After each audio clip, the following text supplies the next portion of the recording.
We've arrived. Beautiful Hope, Idaho, at my aunt's house.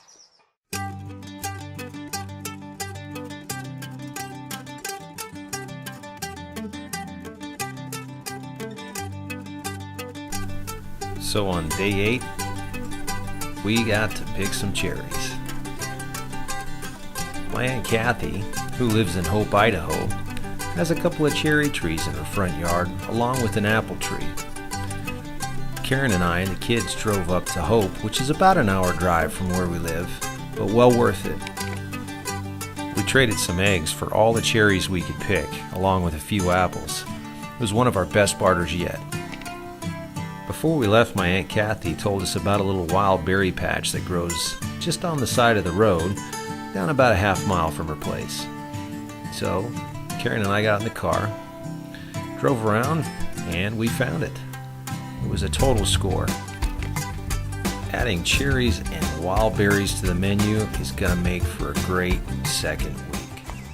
So do you have any idea how much you're going to learn if you do something like this? I mean, I recommend it. You're going to learn so much about your area, wherever you live. I mean, you're going to learn what your area is going to give you in abundance and what your area is going to have nothing of, which has been the biggest, epiphany to me.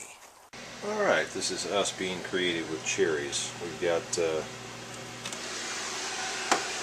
dehydrated cherries going on in there. Caren put them in last night. Also, we've got some canned cherries. Can't let the cherries go to waste. We're going to try to do as many different things as we can with them to stretch them out. And also, cherry juice is fantastic, and canning is a great way to create a nice juice without blending up the cherries. What I'm going to do here is just pick some spinach or lettuce, whatever I can find here, big leaves, and then wrap the kokanee in that and kind of create kind of a wrap. So I'm pulling these right out of the freezer. These are fresh from the garden, but to stiffen them up a bit so I can kind of use them as a wrap, I threw them in the freezer for about 2 minutes.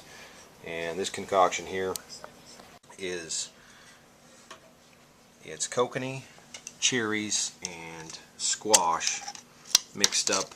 And so I'll spoon those on the leaves there, roll them up, and that'll be lunch.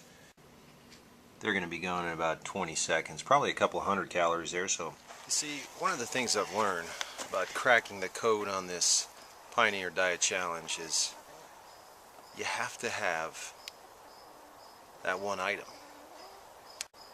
That one item that you have lots and lots of. What is that item that you can do 2 things with? A, you can eat it, or B, you can trade it. See, by having something unique to others, it gives you the opportunity to trade for something that is unique to you. Because if you don't have anything unique, then you're stuck bartering for labor. And lots of people out there can work. But not everybody's got eggs. Also, having a particular skill, excellent thing to barter for. So, a couple of years ago, we picked up one of these on the internet, and it sat in a box on our shelf for years, and we haven't been able to use it until now. It's a portable grain mill, and we use it to grind up. What are we grinding up here today, babe? Clovers. Clovers. Dried clovers. Dried clovers picked straight from our lawn. And we're going to use this to make some Huckleberry pancakes, I think. So we've got some huckleberries simmering here to make a sauce, and next to it we've got some cherries. She used the cherry juice that cherries we canned recently to make some sort of a sauce, and we've got the clovers that are surprisingly the color of our lawn, because that's exactly where they came from. Egg, and to make a batter, and then we're going to fry them up on the oven top for some pancakes. And what do we use for oil, you ask? Well, that is pig fat that's been cooked up and jarred back into the fridge.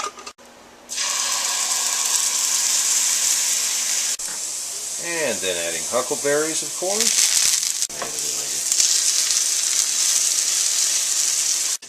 What wouldn't 4th of July weekend be without some good food? So we've got some eggs here and pancakes.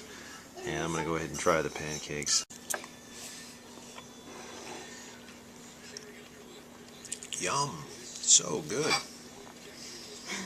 It's a little grassy, but actually it tastes really, really good. It's nice to have that consistency of bread, and kind of resembles French toast, actually. Really good.